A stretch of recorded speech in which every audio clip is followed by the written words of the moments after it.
संतांचा महिमा तो बहु दुर्गम, शाब्दिकाचे काम नाही तेथे. बहु दुधड जरी झाली म्हैस गाय, तरी होईल काय कामधेनु. तुका म्हणे अंगी व्हावे ते आपण, तरीच महिमान येईल कडू. बहु दुधड जरी झाली म्हैस गाय, तरी होईल काय कामधेनु. विठ्ठल विठ्ठल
संतांचा महिमा तो बहु दुर्गम,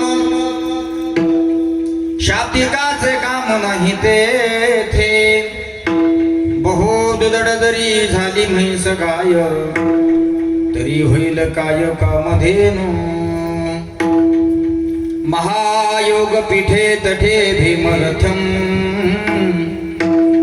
वरम पुंडरीकाय धातुम मुनींद्रेहि. समागत्य तिष्ठन्तमानन्दकन्दं, परब्रह्मलिंगं भजे पांडुरंगं. पांडुरंगा गुरु प्रथम नमन, दुसरे चरण संतांची. ज्यांच्या कृपादाने कथेचा विस्तारू बाबाजी सद्गुरु दास तुका. जयांचे केलिया स्मरण, होय सकळ विद्यांचे अधिकरण. तेचे बंधू श्री चरण श्री गुरुंचे ते नमस्कारोनी आता. ओम नमो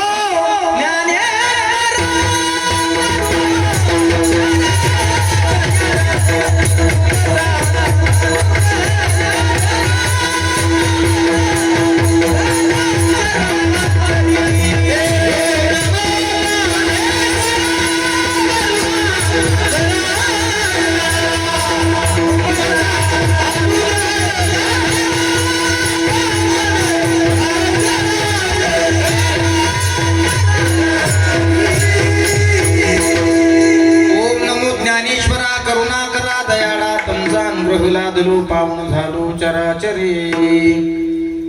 गजाननं ज्ञानमूर्तिं साक्षात् प्रेम स्वरूपिणं, गौरी शंकर दयामूर्तिं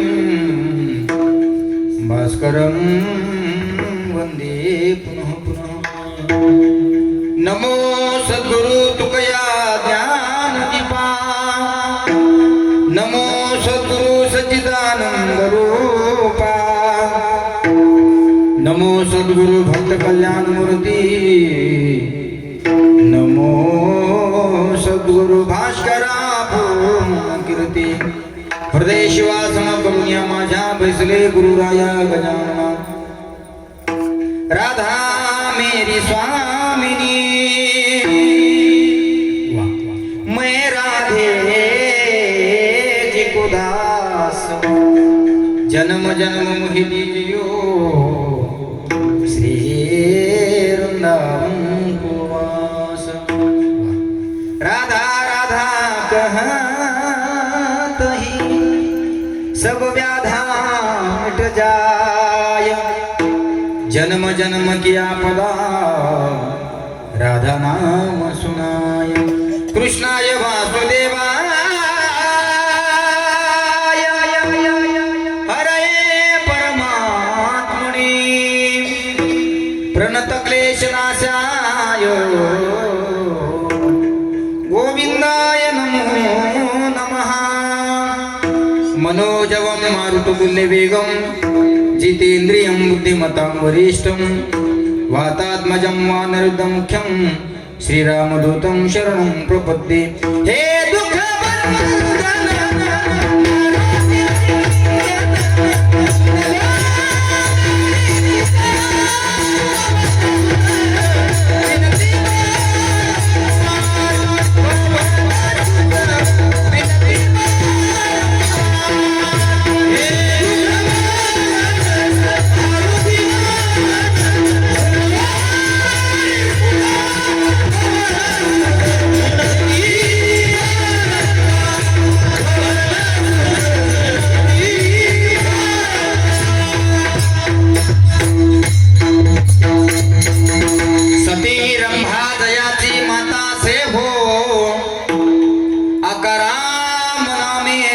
बसे हो श्री सोले गावे अवतार धरिला नमस्कार माझा मने प्रभूला संतांचा महिमा तो बहु दुर्गम शाब्दिकाचे काम नाही तेथे बहुदुदड जरी झाली म्हैस गाय तरी होईल काय कामधेनु उपस्थित प्रस्तुत प्राप्त प्रसंगी प्राप्त स्थळी निरूपणा करता निवडलेला अभंग वैराग्याचे मूर्तिमंत संत श्रीमंत जगद्गुरु श्री तुकोबाराय यांचा फार नाही पण 3 चरणाचा अभंग सगळ्यांच्या परिचित सगळ्यांच्या पाठातील असलेला संतपर प्रकरणातील 3 चरणाचा अभंग सेवेसाठी निवडलेला आहे. आपल्या सुलतानपूर गावामध्ये मुक्त तेजोन्नती कैवल्य सम्राट विश्वमाऊली ज्ञानोबा यांच्या संजीवन समाधी सोहळ्याच्या निमित्ताने हा भव्य दिव्य कीर्तन ज्ञानेश्वरी रामकथा आणि असा हा सुंदर महोत्सव आपण या ठिकाणी साजरा करतोय. महाराष्ट्रातील दिग्गज लोकांची कीर्तन आपण या ठिकाणी ठेवले आणि नियोजन अतिशय सुंदर आहे. असा हा कालपासून प्रारंभित असलेला अखंड हरिनाम संकीर्तन सप्ताह सोहळा आणि त्या सप्ताहातील हे दुसऱ्या दिवसाचं कीर्तन पुष्प समर्पण करण्याच्या निमित्ताने तुम्ही सर्व श्रोते मायबाप गाणारी मंडळी वाजवणारी मंडळी साऊंड सिस्टीम स्पीकर प्रकाश मंडप डेकोरेशन श्रोते मंडळी बाहेरगावून आलेली सर्व गुणीजन मंडळी टाळकरी मायबाप आणि बाहेरगावून आलेले सर्व श्रोते मंडळी ते मायबाप कारण श्रोता तो श्रोता नाही श्रोतेन्विन विश्वमाऊली ज्ञानेश्वर महाराज सांगतायत वक्ता हा कितीही विद्वान असू द्या त्याच्या विद्वत्तेची सीमा पार खूप मोठी असू द्या पण त्याच्या समोर श्रवण करणारे मायबाप नसतील तर मला असं वाटते शास्त्र सांगते सज्जनांनो की तो वक्ता शून्य ठरतो. म्हणून कीर्तन ऐकत असताना कीर्तन श्रवण करण्याकरता गर्दी महत्वाची नाही कीर्तन ऐकण्याकरता दर्दे असणारे महत्वाचे आहे. विठाला विठाला विठाला विठाला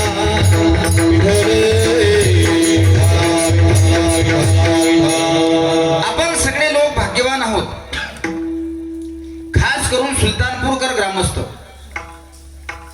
मुक्त तेजोनिधी कैवल्य सम्राट विश्वमौली ज्ञानेश्वर महाराज यांचा सप्तशतकोत्तर, वाक्य नीट लक्षात ठेवा, सप्तशतकोत्तर महोत्सव सुवर्ण आपण या ठिकाणी पाहतोय. हे आपल्यासाठी भाग्याचं लक्षण आहे.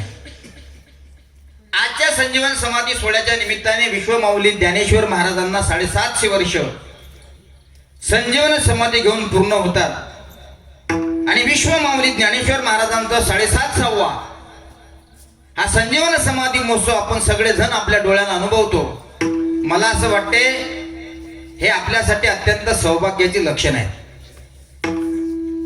कारण अनेक लोक सांगत असतात 750 वर्ष 740 वर्ष, पण या वर्षीचं जे संजीवन समाधी उत्सव वर्ष आहे श्याम महाराज, या वर्षी विश्वमौली ज्ञानेश्वर महाराजांना 750 वर्ष कंप्लीट होतात. आणि आजचा जो दिवस आहे मायबापांनो, हा दिवस सुवर्ण अक्षरामध्ये इतिहासात या दिवसाची नोंद झाली पाहिजे. कारण उद्याचा दिवस आपण पाहतो की नाही पाहत याची शाश्वती नाही. विठाला विठाला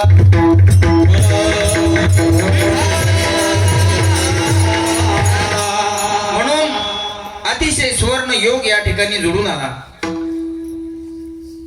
ज्यांच्या प्रेमापोटी या ठिकाणी येण्याचं सौभाग्य आम्हाला मिळालं, आमचे संदीप दादा शिंदे आणि त्यांचं प्रेम आमचे श्याम महाराज. आज श्याम महाराजांचं कौतुक जर आपण करण्याचा प्रयत्न केला तर मी कौतुक नाही म्हणणार आणि स्तुतीही नाही करणार, पण वस्तुस्थिती सांगितल्याशिवाय राहणार नाही. श्याम महाराज गालटमध्ये अतिशय कमी वयामध्ये मृदंगाच्या माध्यमातून संपूर्ण महाराष्ट्रामध्ये ज्यांनी आपली थाप गाजवली आणि आज संपूर्ण महाराष्ट्रामध्ये मृदंग वाजवून वारकरी संप्रदायाचा प्रचार प्रसार ते करतायत. म्हणून असे श्याम महाराज गालट पिंपळवाडीकर यांच्या प्रेमापोटी या ठिकाणी येण्याचंही सौभाग्य मिळालं. ज्यांच्या पोटी या ठिकाणी मला येण्याचं सौभाग्य मिळालं त्यांच्याकरता एकदा जोरदार टाळ्या वाजवा मावल्या. म्हणून श्याम महाराजांना सुद्धा मी या ठिकाणी धन्यवाद देतो. गावात आम्ही ज्यावेळेस देवळगाव म्हणून प्रवेश केला त्यावेळेस विचारत आलो, संदीप दादा विचारत आलो. आणि आपल्याकडची सगळी लोक शेतकरी आहेत, कष्टकरी आहेत. त्यांना विचारलं सुलतानपूरला कीर्तन सेवा जायचं आहे, बस 1 किलोमीटर पुढे जा म्हणे. फक्त अजून एकाला विचारलं म्हणे अजून 1 किलोमीटर पुढे जा. विचारत 4 गावं पुढे गेली पण अजून सुलतानपूर सापडलं ना. शेवटी सुलतानपुरात आल्यावर समजलं की आपण नक्की सुलतानपुरात आलो नाही का. म्हणून अतिशय खेडीमेळीचं वातावरण आहे, ग्रामीण भाग आहे, शेतकरी कष्टकरी वर्ग आहे आणि सगळे लोक शेतामध्ये राबराब राबतात. सज्जनांनो, परमार्थ करण्यासाठी हे एक वय आहे. सुभाषितकारांनी फार सुंदर वर्णन केलं. प्रथमो नार्जुतो विद्या, द्वितीयो नार्जुतो धनम, तृतीयो नार्जुतो पुण्यम, चतुर्थ किं करश्यते. सुभाषितकार सांगतात परमार्थ करण्यासाठी हे वय आहे. कसं वय आहे सांगतो ऐका. आपलं कीर्तन हसत खेळत आहे आणि 10 वाजून 5 मिनिटांना मी तुम्हाला गोदडी हॉस्पिटलमध्ये घालीन, ती जबाबदारी आपली. विठाला विठाला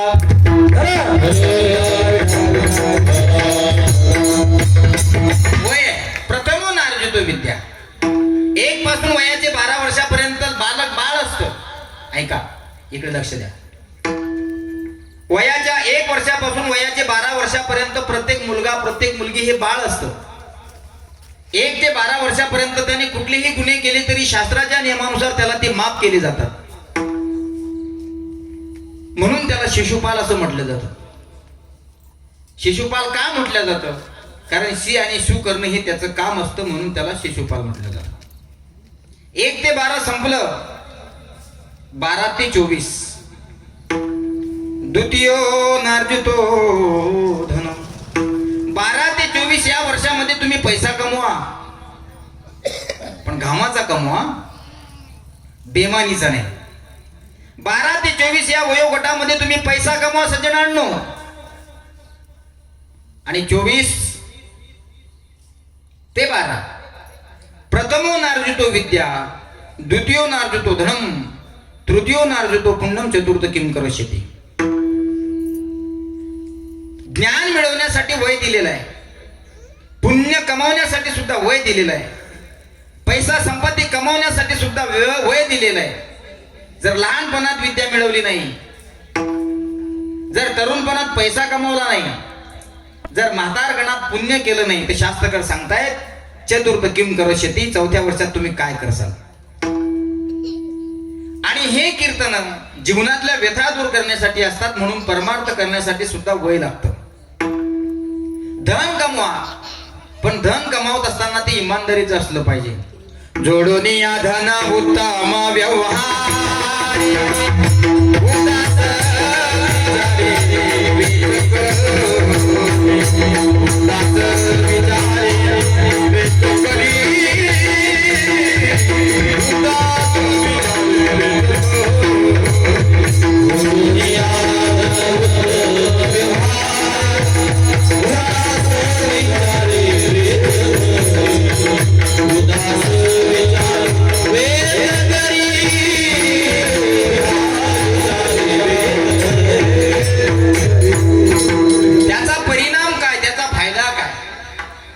उत्तमची गती तो एक पावेल.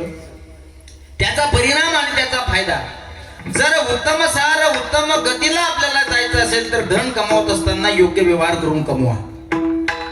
जास्त असेल दादा तुमच्याकडे तर ते योग्य ठिकाणी गमवा.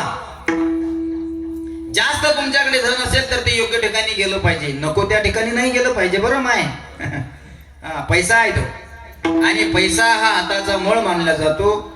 तो आज आहे तर उद्या नाही. पैसा हे भोगाचं साधन आहे, ते भोगलं पाहिजे. त्याच्याकरताच तर आपण सकाळी उठतो ना, 10 वाजता शेतामध्ये जातो, झापड पडती शेतातून घरी येण्याकरता. त्यावेळेस कुठे 400-500 रुपये आपल्या खिशामध्ये येतात, ते मेहनतीचे असतात. मेहनत करून कमावलेला पैसा योग्य ठिकाणी गेला पाहिजे. आणि तुमच्याकडे जास्त जर पैसा असेल तर मला असं वाटते सज्जनांनो, जास्त पैसा जर तुमच्याकडे असेल तर तो अशा सप्त्याच्या ठिकाणी आला पाहिजे. सप्त्याच्या ठिकाणी आला पाहिजे. महाराज म्हणतात का आला पाहिजे. उत्तमची गती तू एक पावेल. तुम्हाला जर या कष्टकरी कलियुगामधून मुक्त व्हायचं असेल सज्जनांनो, दान धर्म केलं शिकलं पाहिजे. परमार्थात ते दान धर्म झालं पाहिजे. एखाद्या गो आश्रमाला ते गेलं पाहिजे, एखाद्या अनाथ आश्रमाला ते गेलं पाहिजे, एखाद्या वृद्ध आश्रमाला ते गेलं पाहिजे, एखाद्या वारकरी शिक्षण संस्थेला ते गेलं पाहिजे. सांगू तुम्हाला, एखाद्याच्या गरीबाच्या मुलीच्या लग्नाला सुद्धा ते गेलं पाहिजे. काय गेलो पाहिजे. जास्त आहे ना मायबाप तुमच्याकडे, जास्त आहे, गरीबाची मुलगी आहे, लग्न करायचं आहे, उपवर झालेली आहे, नाही लग्नाला एवढा पैसा गोळा करू शकत. दादा तुमच्याकडे भरपूर संपत्ती आहे, पण तुम्ही त्या गरीबाच्या मुलीच्या लग्नामध्ये जर 10 पैसे देत असाल सज्जनांनो, खरं सांगू तुम्हाला नारदाच्या गांधीहून, तो माणूस तुम्हाला आशीर्वाद दिल्याशिवाय राहणार नाही. अजून खरं सांगतो, तुमचं नाव घेतल्याशिवाय तो मरणार नाही, इतकी ताकद आहे. म्हणून कष्ट करण्यासाठी वय दिले, परमार्थ करण्यासाठी वय दिलं, अभ्यास करण्यासाठी वय दिलं. जर या वयात आपल्याकडून अभ्यास होत नसेल तर शास्त्र सांगतात चौथी याचे काही काहीच करणे नाही. कारण तिकडे बोलू नका कोण येतं. पातके करिता पुढे आहे पुसता, काय उत्तर देता वशील तो. शांती ब्रह्म संत श्रीमंत एकनाथ महाराज हरिपाठातून सांगतात. तुम्हाला असं वाटत असेल मी पैसा कमावतो, हरामाचा कमावतो आणि हरामाच्या ठिकाणी तो कमावतो. तुम्हाला असंही वाटत असेल की मला विचारणार कोणी नाही. कदाचित तुमचा मुलगा खर्च करत असेल, त्या मुलाला असं वाटत असेल माझा बाप मला विचारत नाही. त्या मुलाला असं वाटत असेल माझी माय सुद्धा मला विचारत नाही. मायबाप जाऊ द्या रे, देव तुमच्याकडून प्रश्नाचं उत्तर घेतल्याशिवाय राहत नाही. पातके करिता पुढे आहे पुसता, काय उत्तर देता होशील तू.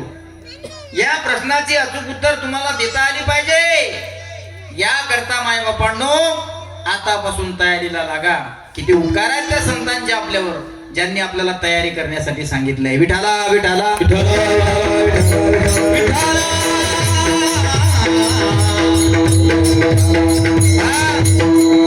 कारण लोक विचारतात तुम्हाला, वाक्य लक्षात ठेवा. मुलगा जर उपवर झाला असेल तर लोक विचारतात का रे बाबा शिक्षण किती. मुलगी बघण्यासाठी जर मुलाला आले तर विचारलं जातं का रे बाबा शिक्षण किती. पुढे विचारलं जातं कमावतं किती. त्याच्यानंतर विचारलं जातं जमीन जुमळा किती. लग्न झाल्यानंतर विचारलं जातं संपत्ती किती. संपत्तीनंतर विचारलं जातं नातवंड किती. नातवंड झाल्यानंतर विचारलं जातं पंढरपूरच्या वाऱ्या किती. नातूपंतू किती. सूनवायऱ्या मुलं बाळ किती हे विचारलं जातं. आणि एकदा बाजीवर पडला की तो सांगतो बाबा तुमचं वय काय. बाबा सांगतो माझं 90 वर्ष वय आहे. म्हणून लोक विचारतात बाबा अजून किती. किती वर्ष जगता बाबा अजून.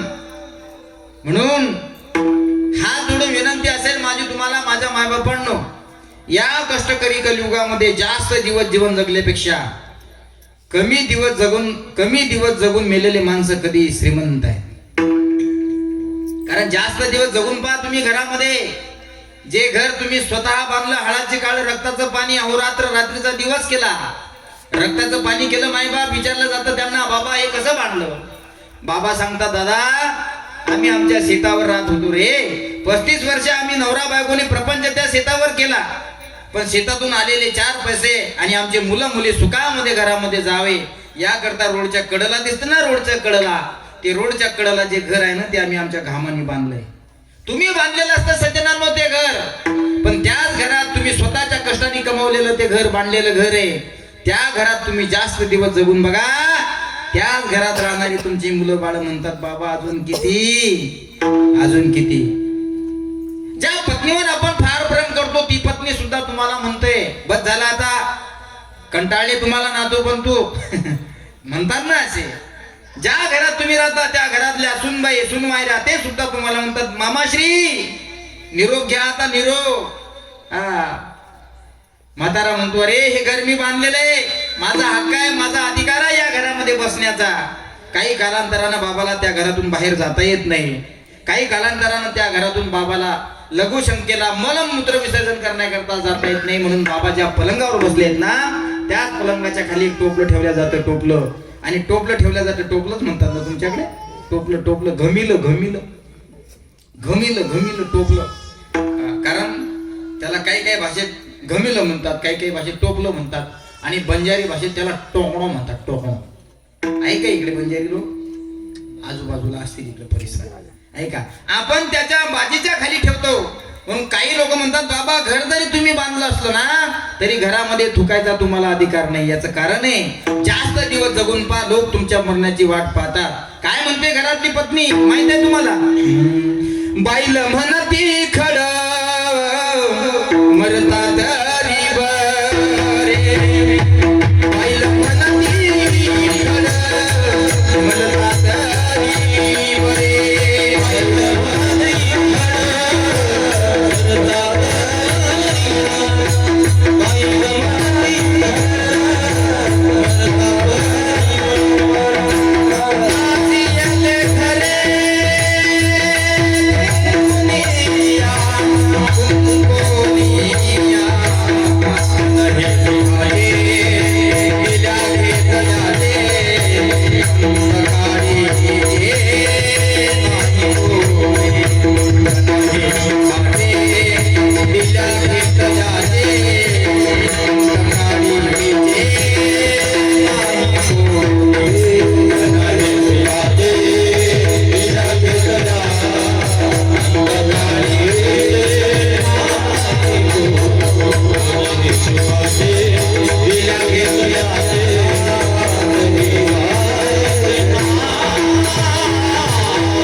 निरूपणा करता जो अभंग निवडला ना हा त्यांचा महिमा आहे.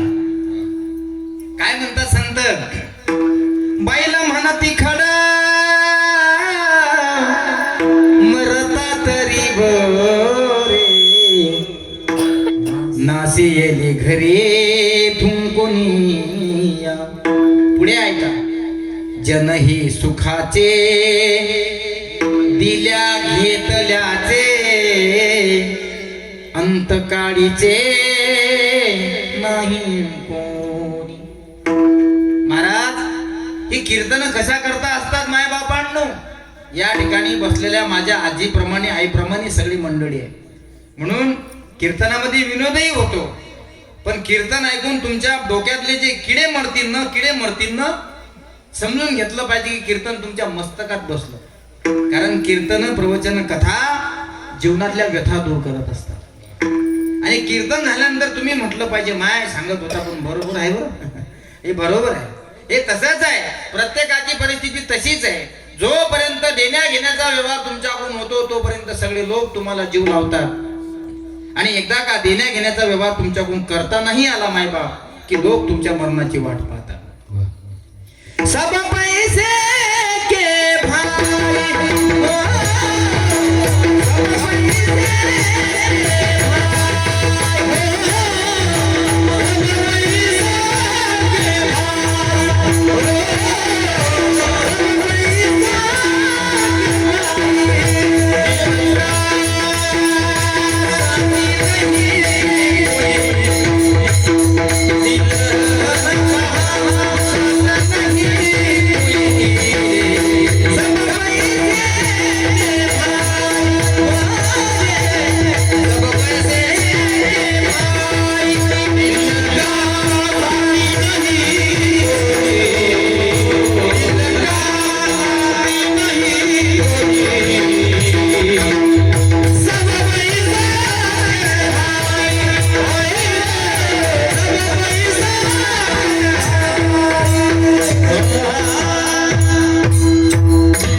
साऊंड वाल्याकरता टाळ्या वाजवा.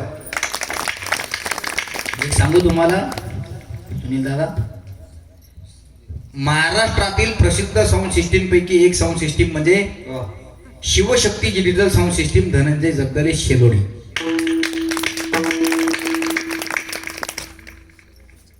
आणि ज्या संस्थेमध्ये आम्ही शिक्षक म्हणून काम करतो त्या संस्थेचे ते विद्यार्थी आहेत. म्हणजे परमहंस रामकृष्ण मौनी बाबांचा आशीर्वाद त्यांच्या पाठीमागे आहे. साऊंड खूप आहेत लोकांकडे, साऊंड खूप आहेत. 50-50 लाखाचं मटेरियल आहे दादा त्यांच्याकडे, पण लावण्याची अक्कल नाही. हेही कोणाला जमत नाही, सांगायचं काम नाही. एका गावात असं झालं धनुदा, मस्त साऊंड सिस्टीम होती आणि शेवटचं कीर्तन झालं तरी गायक लोकांचे काही साऊंड लागले नाही. एक म्हणे गेन दे, एक म्हणे ट्रबल दे, बेस दे, शार्क दे, शार्क.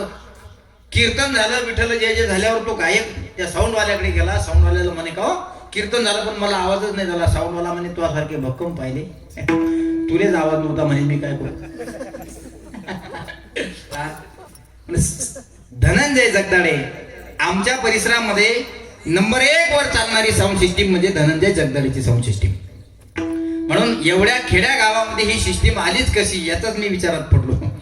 म्हणून तुमचं sगळ्यांचं प्रेम आहे. आणि आमचे श्याम महाराज गालट म्हटल्यावर ते कोणालाही इथं आणतात. विठाला विठाला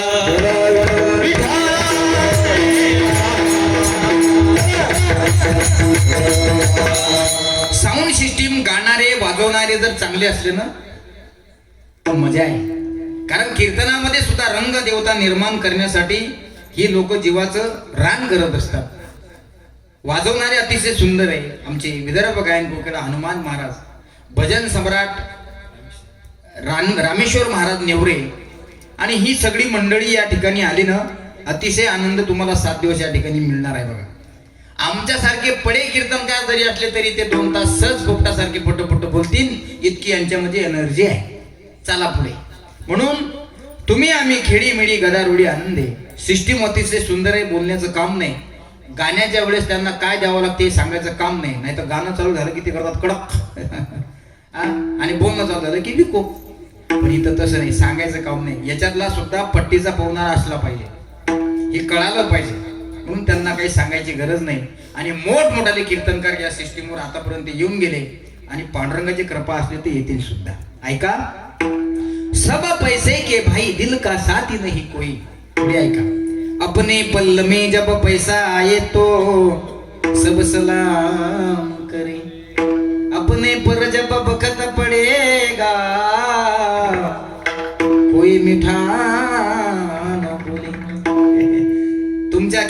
500ची नोट दिसली की कधी ना तुमच्याशी बोलणारा मित्र ती नोट पाहून तुमच्याजवळ येतो. काय शांभाऊ, काय चाललं? शांभाऊ जर हुशार असेल तर शांभाऊनं सुद्धा ओळखलं पाहिजे. ज्या अर्थी शिंदे दादानी इथं गुळ ठेवला त्या अर्थी माश्या या चिटकत असतात. गुळ दिसला की माशाला निमंत्रण देण्याची गरज नाही, तसं पैसे दिसले की कपटी मित्राला निमंत्रण देण्याची गरज नाही. पैसा तुमच्या खिशात आहे तोपर्यंत मित्र तुमची साथ देतात. मित्र सोडा रे. अपने पल्ल में जब पैसा आवे तब सब ही सलाम करे. कीर्तनावरून आलो दादा मी, माजर गेली आडवी पडलो. फोन लावा तुमच्या मित्राला, दवाखान्यात भरते, 5000 पाठव. अपने पर जब बखत पडेगा कोई मिठा न बोले. तुमच्या खिशातली 500 रुपयाची नोट पाहून तुमचा मित्र तुमच्या पाठीशी आला. आज तुम्ही संकटात आहे, पडले, पायाला लागले, तुमच्या 5000 रुपयाची गरज आहे. ज्या मित्राकरता तुम्ही खिशातले 500 रुपये खर्च केले त्याला उसनी 5000 मागून पहा. कारण शोधील तो. कारण दिले असते पण मुलाच्या शिक्षणासाठी पाठवले, दिले असते मी पण आजच शेतात पायी पाडले. तो काहीतरी कारण सांगेल आणि पैसे देण्याचं टाळेल. शास्त्रकार वर्णन करतात अशा लोकांच्या पाठीमागं तुम्ही लागू नका. पुढे यादी दिली, यादी ऐका माझ्या मायांनो. भाई बहन जोरू साले. साले म्हणजे ही शिवी नाही बरं, बायकोचा भाऊ, त्याला साला म्हटलं कबीर महाराजांनी. भाई बहन जोरू साले कोई मिठा ना बोले. कबीर महाराजांचा हा अभंग ऐकला ना फार वैराग्य होतं. बघा, जोपर्यंत तुमच्याजवळ पैसा आहे तोपर्यंत माय बाप भाऊ बहीण काका काकू चुलते पुटणे मामा मामी आत्या मावशी काकू सगळे तुमच्याजवळ येतात. पण ज्या वेळेस तुमच्यावर वखत पडतो ना त्यावेळेस सगळे दुरून फोन करतात. का रे बाबू कशी आहे तब्येत? मी येत होती तुझ्या भेटीला. तिला माहित राहतं की आपण भेटीला जर गेलो तर सफरचंद न्यावं लागतं. सफरचंद सुद्धा वेळेवर कोणी आणत नाही. म्हणून सजनानो आपल्याला सावध केलंय, या संतांनी प्रत्येक पावलावर सावध केलंय. म्हणून तर माझे तुकाराम महाराज म्हणतात संतांचा महिमा तो बहु दुर्गम, शाब्दिकाचे काम नाही तेथे. शब्दानं संतांचा महिमा वर्णन केला जात नाही, त्याच्याकरता तुम्हाला संतच व्हावं लागते असे तुकाराम महाराज सांगतात. विठ्ठला विठ्ठला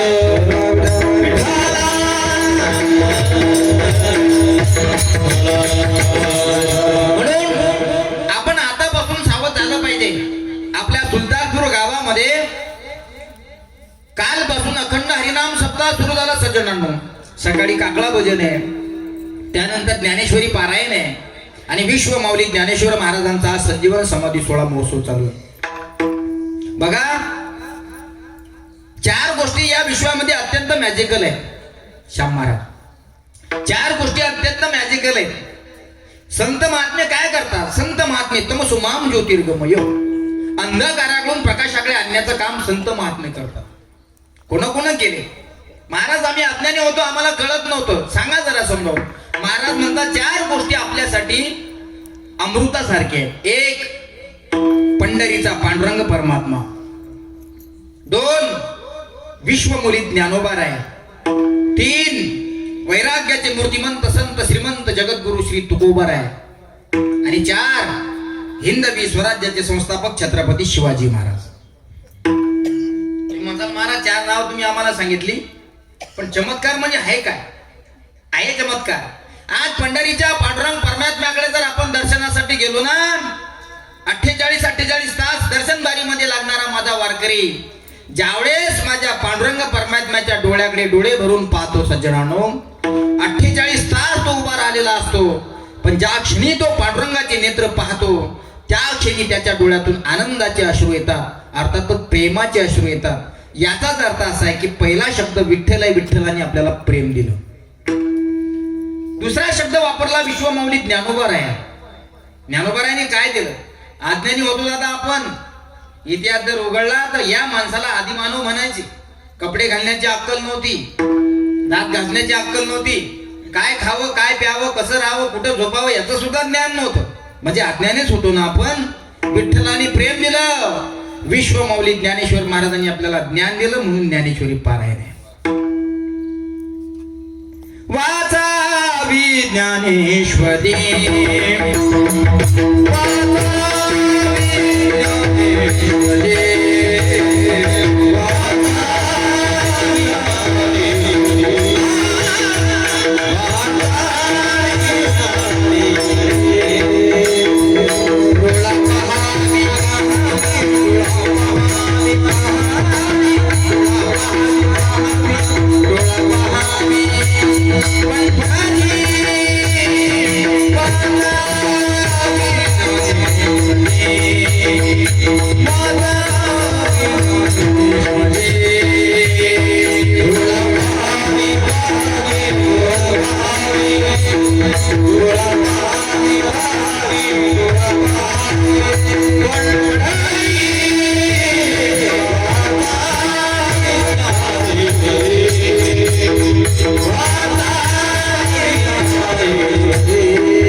विश्वमाऊली ज्ञानेश्वर महाराजांनी आपल्याला ज्ञान दिलं म्हणून वाचावी ज्ञानेश्वरी. आज ज्ञानेश्वरी पारायण चालू आहे बघा. त्या ज्ञानेश्वरी पारायण वाचण्यामागे सुद्धा फार मोठा अर्थ आहे. नामदेवराय म्हणतात एकतरी ओवी अनुभवावी. नामा म्हणे श्रेष्ठ ग्रंथ ज्ञान देवी एकतरी ओवी अनुभवावी. तुम्ही जर ती अंतरंगामध्ये विराजमान करून त्या ओवीचा अर्थ समजून घेण्याचा प्रयत्न केला ना तर माझे जगद्गुरु श्री तुकाराम महाराज म्हणतात भावयुक्त वाचणाऱ्या माणसाला मी आलिंगन देतो. वाचेल जो कुणी तुका त्यासे लोटांगणी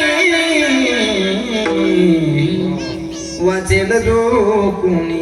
पण भावयुक्त जर तुम्ही वाचत असाल तर जगद्गुरु संत श्री तुकाराम महाराज त्याला सर्वांगण आलिंगन देतात. म्हणून ज्ञानेश्वरी.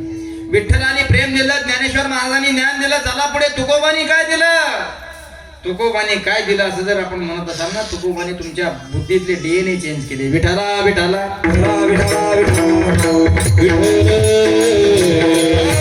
तुकोबाने तुमची बुद्धी बदलवली, परिवर्तन दिलं.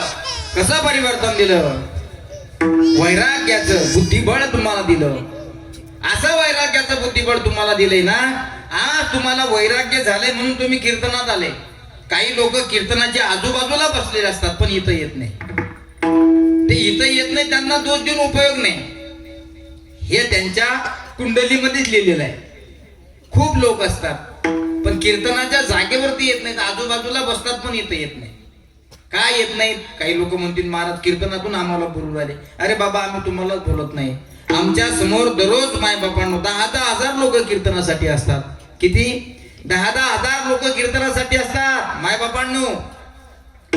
पण काही लोक कीर्तनामध्ये येतात. समजून घेतलं पाहिजे हे त्यांचं पुण्य आहे. कारण ज्याचं पुण्य आहे त्याला इथं ओढून आणत असतं. आणि ज्याची लक्ष्मण रेषा आडवी येते ना तर रावण सुद्धा त्या लक्ष्मण रेषेला पार करू शकत नाही. आपण तर शेतकरी कष्टकरी आणि प्रपंचिक लोक आहोत. रावणाला सुद्धा लक्ष्मण रेषा पार करता नाही आली तर आपण काय करणार. ज्यांच्यामध्ये परमार्थ करण्याची शक्ती आहे ती लक्ष्मण रेषा नाही कोणतीही रेषा असली तरी पार करतात. म्हणून वैराग्य कसं झालं पाहिजे याचं ज्ञान जर आपल्याला कोणी दिलं असेल तर ते जगद्गुरु तुकोबाने दिलं.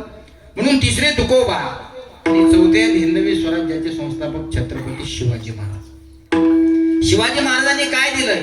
शिवाजी महाराजांनी आपल्याला स्वतंत्र जगण्याचं स्वराज्य निर्माण करून दिले. म्हणून आज त्या महाराष्ट्राच्या राजधानीवर भारताच्या राजधानीवर दिल्लीच्या तख्तावर भगवा झेंडा लहरतो.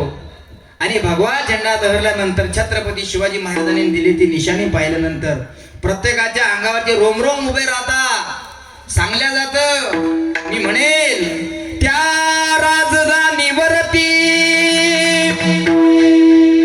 भगवा निशाण आहे, भगवा निशाण आहे, भगवा निशाण आहे. रायगड किल्ला महाराष्ट्राची शान आहे, रायगड किल्ला महाराष्ट्राची शान आहे, रायगड किल्ला महाराष्ट्राची शान आहे, रायगड किल्ला महाराष्ट्राची शान आहे.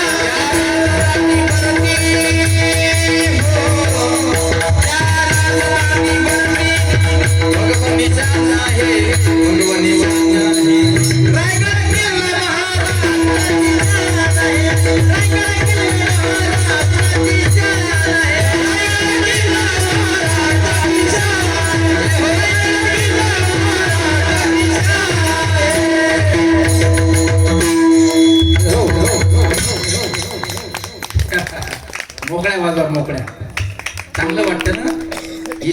कृपा या सिस्टीमला दादाची. हा तुम्हाला असं आम्ही फक्त स्वरात म्हणतो, आम्हाला थोडंफार स्वर ज्ञान आहे त्याच्यामुळे आम्ही स्वरात म्हणतो. आणि स्वरात म्हटलं म्हणजे ते तुम्हाला गोड वाटतं म्हणून तुम्ही टाळ्या वाजवता. पण टाळ्या कशा वाजवा, अशा मोकळ्या वाजवा पा. थंडी वाढली आता 3 दिवस झाले, अजून पुढे जास्त आहे. टाळी वाजवल्यापासून थंडी बी दूर जाते. आणि कुठेही नका वाजू टाळी, कुठेही वाजवत नसतात. त्या दिल्लीच्या तख्तावर आज भारताची राजधानी म्हणून संबोधल्या जाणारी दिल्ली, त्या दिल्लीच्या लाल किल्ल्यावर भगव निशाण दिसते. ही स्वराज्याची निशाणी आहे मायबाप. म्हणून बोट दाखवतायत लिहिणारी माणसं. त्या राजधानीवरती भगव निशाण आहे, भगव निशाण आहे. रायगड किल्ला महाराष्ट्राची शान आहे. काय आहे? महाराष्ट्राची शान आहे सजनांनो रायगड. आज हिंदवी स्वराज्याचे संस्थापक छत्रपती शिवाजी महाराजांची समाधी ज्या रायगडावर आहे. काय अगोदर छत्रपती शिवाजी महाराजांनी आपल्या हिंदू धर्मामध्ये जीवन जगणाऱ्या प्रत्येक माणसाला स्वतंत्र दिले. म्हणून आज शिवाजी महाराजांचं नाव काढलं की आपली सुद्धा छाती फुगते. म्हणून 4 लोक आपल्याकरता अत्यंत चमत्कारिक आहेत, मॅजिकल आहेत. पहिले विठ्ठल, दुसरे ज्ञानोबा, तिसरे तुकोबा आणि चौथे शिवबा. आता जगद्गुरु संत श्री तुकाराम महाराजांनी जो अभंग आपल्या समोर ठेवला, महाराज म्हणतात याच्याचे समन्वय काय आहे याचा विचार जर आपण केला सज्जनांनो, तर जगद्गुरु संत श्री तुकाराम महाराजांचं ज्या वेळेस कीर्तन चालू असायचं त्या वेळेस छत्रपती शिवाजी महाराजांनी ते ऐकायचं. विठाला विठाला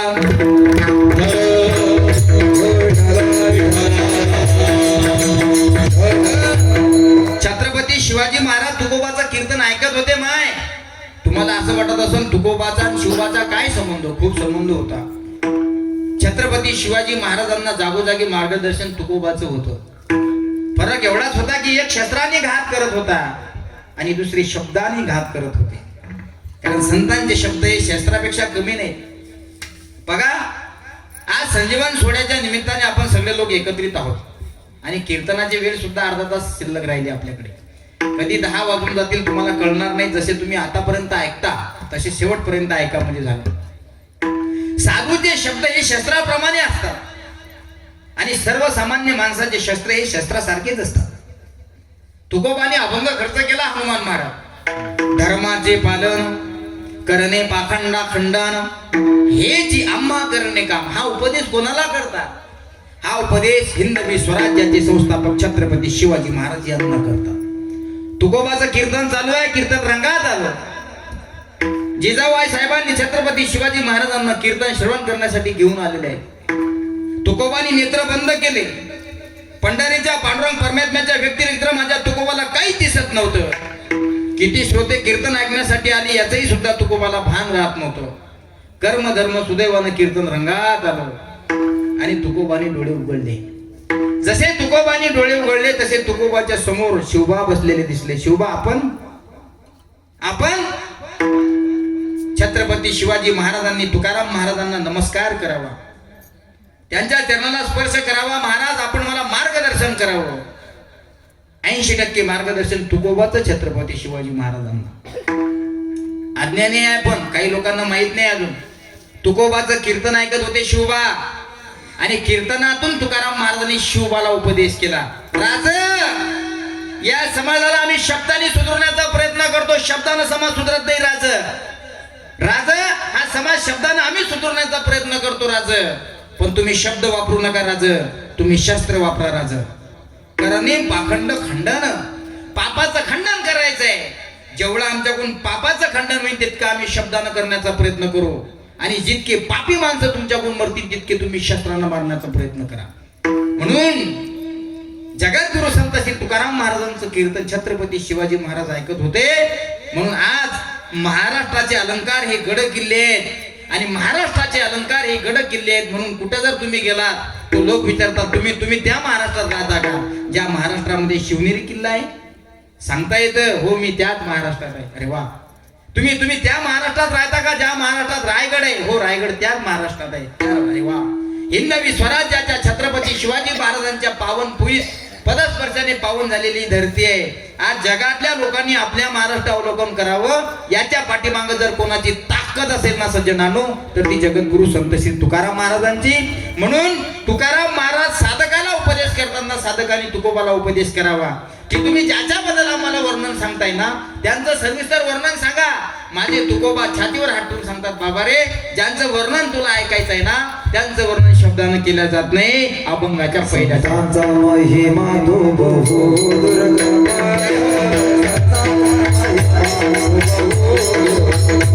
वा वा.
साधकाला तुकोबा सांगतात, बाबा या संतांनी या जगावर या समाजावर उपकार केलेले आहेत.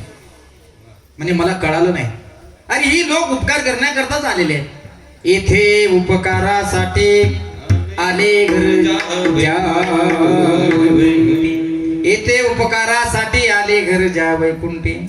या कष्टकरी कलियुगामध्ये पंढरीत पांडुरंग परमात्म्याचं नामस्मरण केल्यानंतर इथं प्रत्यक्ष वैकुंठ अवतरते.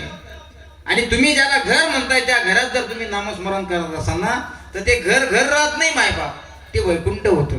म्हणून तुकोबा म्हणतात, घर ज्या वैकुंठी. आम्ही समाजावर उपकार करण्याकरता आलो.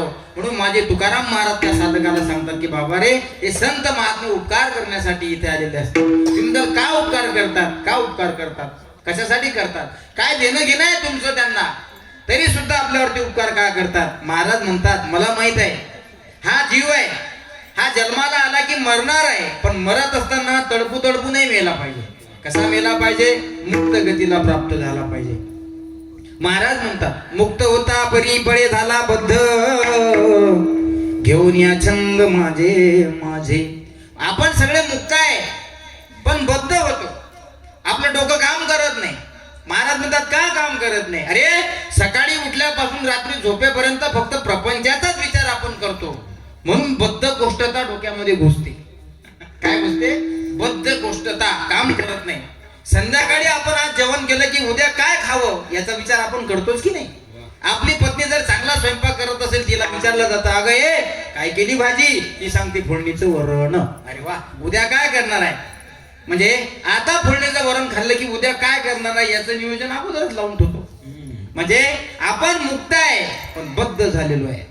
आणि या बद्ध गोष्टीतून मुक्त होण्याचं काम माझे संत महात्मे करतात. कशा करता उपकार करतात श्याम महाराज, ते एवढ्या करता उपकार करतात. ते बुडते हे जन न देखवे डोळा, हे तो कळवळा म्हणून विचारलं तुकोबाला, आपण काय इतरांवर उपकार करता. तुकोबा म्हणतात, मी ज्याच्या नामाचा उल्लेख तुमच्या समोर मांडतोय.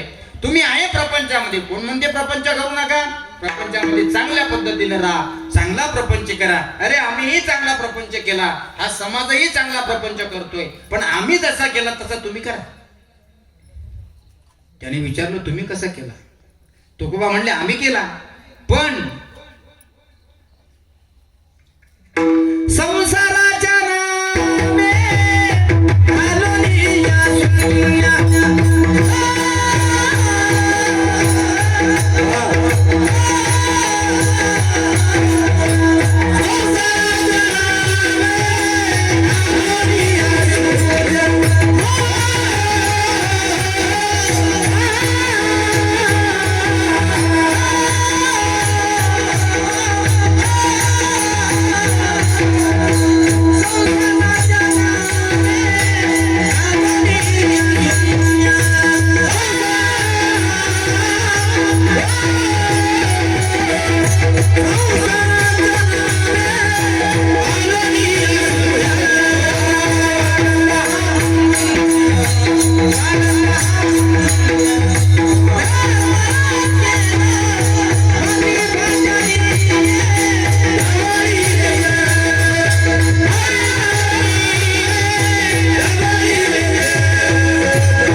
संसाराच्या नामे घालून या शून्य वाढत हा पुण्य धर्म केला. हरी भजनीये धवळीले जग, पुढे चुकविला लाख कडे काळाचा हे उपकार केले. काय उपकार केले? अज्ञानी मार्गाने जाणाऱ्या लोकांना सात्विक मार्गाने आणून टेकवलं. सांगितलं त्यांना करा हरिपाठ, याचा कीर्तन ऐकायले. नाही तर कोंबड्याचं दुकान दिसलं की चालले तिकडे.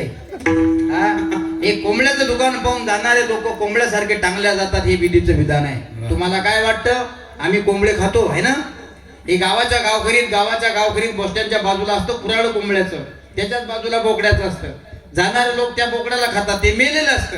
मला एक सांगा सज्जनांनो, मेलेल्या कोंबड्याला मेलेल्या बोकड्याला तुम्ही खाता, तो तुम्हाला आशीर्वाद देत असेल का? ज्यावेळेस तुम्ही त्याचं मांस तोंडामध्ये टाकता त्यावेळेस तो तुम्हाला आशीर्वाद एकाच गोष्टीचा देशील, आज मेरा दिन आहे, कल तेरा दिन आहे का? केले कर्म झाले त्याची भोग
तुम्हाला आशीर्वाद देतो. मला नाही वाटत तुम्हाला तो आशीर्वाद देत असेल, तो तुम्हाला श्राप देत असेल. आज मेरा दिन आहे बच्चा, कल तेरा दिन आहे का? म्हणून महाराजांनी सुंदर प्रमाण दिलं. केले कर्म झाले त्याची भोगाली, उपजले मेले ऐसे किती. महाराज म्हणतात कर्म देवाच्या बापाला चुकलं नाही. तू काय रे दीड जमलीचा कोंबडा खाणार आहे? आज तू कोंबडा खातोय, उद्या तुला कोंबडं म्हणून कोणीतरी खाणार असेल बघा. म्हणून गीतेमध्ये सांगितलेलं आहे, गीतेमध्ये प्रकार सांगितलेला आहे. हे रजोगुणी, हे तमोगुणी, हे सत्वगुणी आहे. मसाला खाणं, मीठ मिरची जास्त खाणं, मांस मदिरा प्राशन करणं, हे रजोगुण तमोगुणातले लक्षणं सांगितले.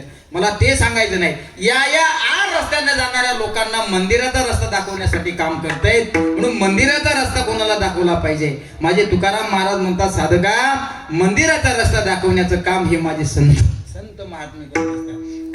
विठाला विठाला विठाला विठाला विठाला, याच्याच करता यांचा अवतार आहे. म्हणून ते उपकार करण्यासाठी आले. साधकांनी सांगितलंय महाराज कसे आहेत ते. महाराज म्हणले शब्दांनी त्यांच्या महिमा वर्णन केल्या जात नाही. म्हणे मग अरे त्यांचा महिमा नेमका आहे कसा? म्हणे सांगतो आहे. ग्रामीण भागामध्ये सगळे लोक राहतात. म्हणे राहतात. प्रत्येकाच्या घरी गाई म्हशी भरपूर प्रमाणात आहेत. म्हणे हो आहेत. त्याला विचारलं तुमच्या घरचे गाई म्हशी किती दूध देतात? त्यांनी सांगितलं 100 लिटर देतात. म्हणे अरे वा, 100 लिटर देतात. तुकोबा म्हटले अरे बाबा, या ग्रामीण भागातल्या गाई म्हशी 100 लिटर दूध देतात ना, पण तरी सुद्धा कामधेनू गाई पुढे ते फिक्के आहे. काय सुंदर दृष्टांत आहे. याचा सिद्धांत इतकाच आहे, खेड्यापाड्यातल्या गाई म्हशी कितीही जरी दूध देत असल्या तरी कामधेनूची बराबरी त्या करत नाही. कामधेनू कल्पतरुश्च चिंतामणी. काय म्हणतात महाराज? कल्पतरूच्या झाडाखाली बसल्यानंतर मनातली इच्छा पूर्ण होते. कल्पतरूच्या झाडाखाली बसल्यानंतर मनातली इच्छा पूर्ण होते. फक्त तुम्हाला ती मागता आली पाहिजे. एक सदग्रस्त उन्हाळ्याच्या दिवसामध्ये मुळी आणण्याकरता जंगलात गेला. काबाळ कष्ट करणारा गरीब माणूस होता. त्याचा व्यवसाय होता तो. सकाळी उठल्यानंतर आंघोळ वगैरे देवपूजा केल्यानंतर 10 वाजता जंगलात जायचा आणि जंगलात गेल्यानंतर वाढलेल्या मुळी तो डोक्यावर भारा बांधून आणायचा. फार कडाक्याचं ऊन तपत होतं. कर्मधर्म सुदैवानं अलीकडच्या मुळ्या संपल्यामुळे पार पलीकडच्या काठावर दूर गेला. खूप दूर गेला. मुळ्याही त्याने जमा केल्या. भला मोठा भारा जमा केला. आला 12-1 ची वेळ होती आणि मला असं वाटते 12 ते 1 या वेळामध्ये जास्त ऊन तपतो. बरोबर आहे. पाणी करतात ना बाया माणसं. पाणी द्या. काय बापा ऊन तपते, याला का ऊन म्हणतात का बापा? असा कसा हा सूर्यनारायण तपतो? बस जसं आपण म्हणतो तसंच तो म्हणत होता. पार पलीकडच्या काठावर गेल्यानंतर तो दमला, थकला, ताण लागली, भूकही त्याला लागली. पण आर्थिक परिस्थिती गरीब असल्यामुळे सोबत पाणीही नेलं नाही. परिस्थिती गरीब असल्यामुळे भाकरही नेली नाही. कारण जंगलातून आणलेली मोळी विकल्याशिवाय त्याची चूल पेटत नव्हती माय.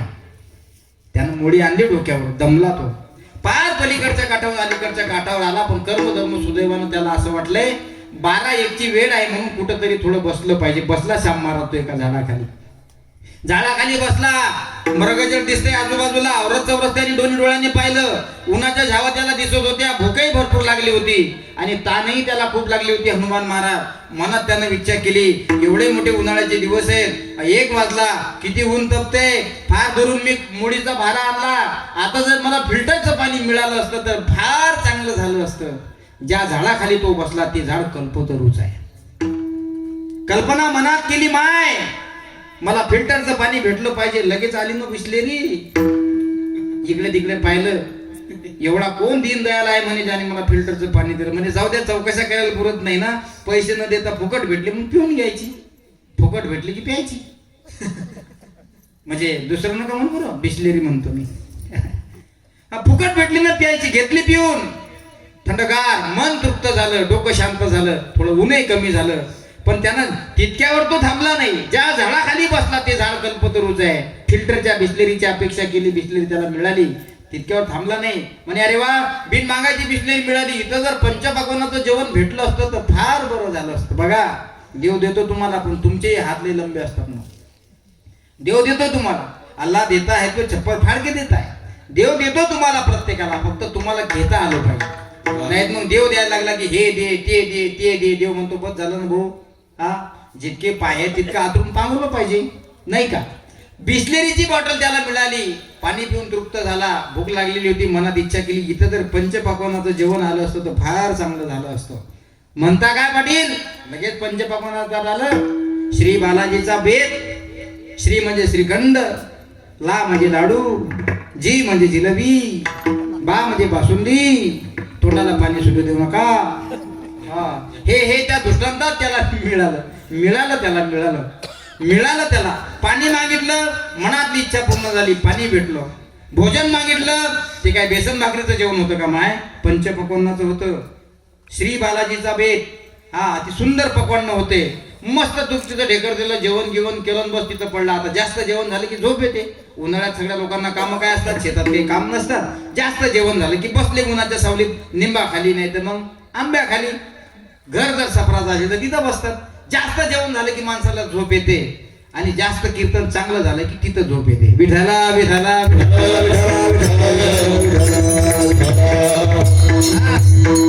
इथं नाही येत कुणाला झोप, मला माहित आहे. असे सूर्यफुलाच्या फुलासारखी नाही बसायचं. असे मस्त कमळाच्या गुलाबाच्या फुला फुलासारखे दिसले पाहिजे